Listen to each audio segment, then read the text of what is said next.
Hey, good morning, guys. I guess it's afternoon now, but so I was looking into some of the things that, some of the positive things that people have been doing, here in the last few months to try to make a difference. And I came across this story of Scott Pressler.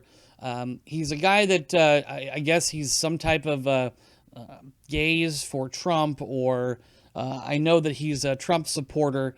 But whatever he was doing, he decided to get some people together because of a tweet from Trump and go out and make a difference. Get off his butt. Go help. More than I'm doing, more than you're doing, and definitely more than the people that are picking him apart. They're saying that he is a far right-wing extremist and that he's dangerous and he's this really, really bad guy. Yet he organized all this stuff to help clean up these neighborhoods. The first one is over in Baltimore, and then the second one is in Los Angeles. And I want you to notice how they spin this to make him look like a bad guy when he's literally doing something that no one else is willing to do in or outside of their community. So I think the guy is a pretty good dude for what he was doing. I think that they're giving him a bad rep, but I'm going to show you, what I did is I kind of cut these videos together. That way they were kind of more in sync, and then also it was a little quicker because I don't want the video to be too long. What's happening here? How you doing? I'm Suzanne Monk. Nice to meet you. We are down here with our friend Scott Pressler, who arranged this huge cleanup day. We're down here cleaning up the neighborhood. We've got about 300 volunteers. About another 50 people have volunteered from just around the neighborhood, just cleaning up. We've had filled up several dumpsters, and we are down here just trying to make a difference. The president tweeted about Baltimore, and it motivated a lot of us, whether you like him or hate him, to come get something done. So we're just Americans helping Americans today, and that's what we're doing. Well, it was started by President Trump tweeting about Baltimore. But, the people that are coming here today, this isn't a Trump rally. This isn't anti-Representative Cummings. This is simply the community coming together. I mean, we even have Governor Hogan's office sent this gentleman, Kenneth, to be here with us today. And the coolest part for me, Eddie, it's not only having the volunteers coming from Baltimore, Maryland, and all over the country, but I've been meeting with the local community.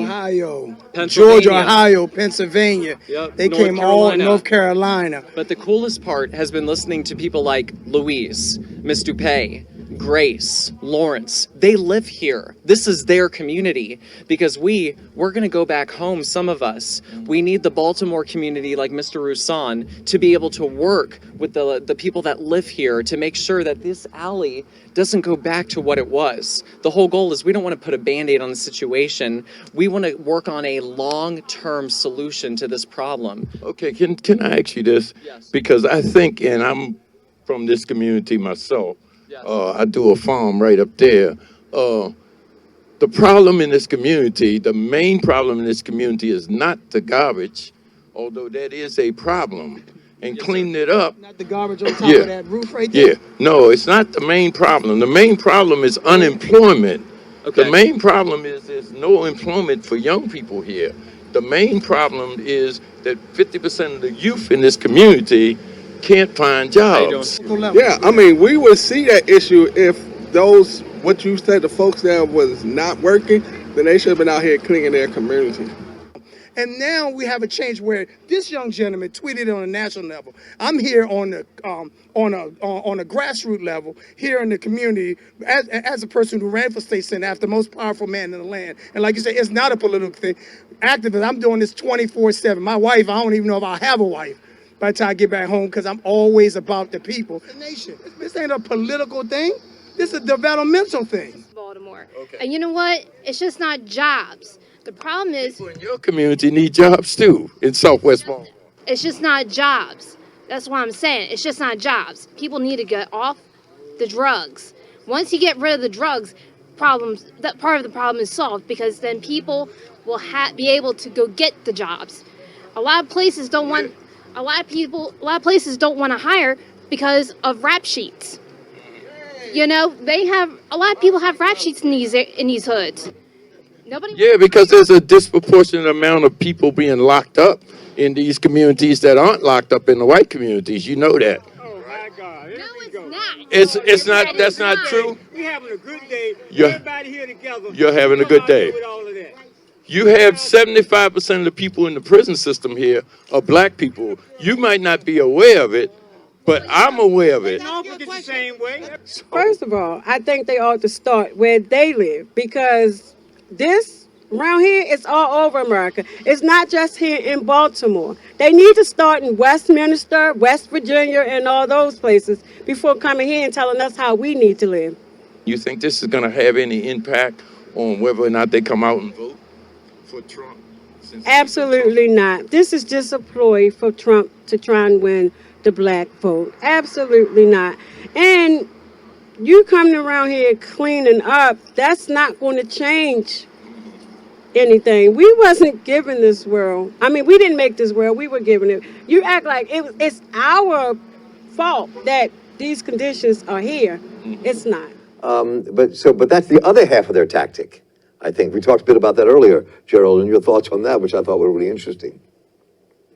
Well, it did not surprise me that the heroic Eddie Conway confronted these fakes and frauds in the streets. I would hope that he was accompanied by a sizable posse.